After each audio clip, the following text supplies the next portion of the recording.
প্রথমে একটি সুস্থ ও পরিপক্ক গাছ বেছে নেওয়া হয়। গাছের উপরের অংশে খুব সাবধানে হালকা করে চাল কেটে গাছের সামান্য অংশ কেটে নেওয়া হয়, যেন গাছের মূল ক্ষতি না হয়। এই কাজটি করা হয় বহু বছরের অভিজ্ঞতা ও প্রাকৃতিক জ্ঞানের ভিত্তিতে। এরপর কাটা অংশের সঙ্গে একটি পরিষ্কার বাঁশের পাত্র শক্ত করে বেঁধে দেওয়া হয়, যাতে গাছ থেকে নিঃসৃত প্রাকৃতিক আঠা সরাসরি ওই পাত্রে জমা হতে পারে। এই অবস্থায় গাছটিকে পুরো একদিন স্বাভাবিকভাবে রেখে দেওয়া হয়, যাতে পর্যাপ্ত পরিমাণ আঠা সংগ্রহ করা যায়। পরদিন ভোরে বাঁশের পাত্রগুলো খুব যত্ন সহকারে নামিয়ে নেওয়া হয়।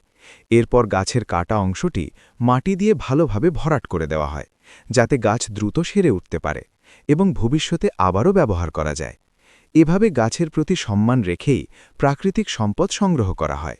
সংগ্রহ করা আঠাগুলো এরপর একটি বড় পাত্রে নিয়ে ধীরে ধীরে সিদ্ধ করা হয়।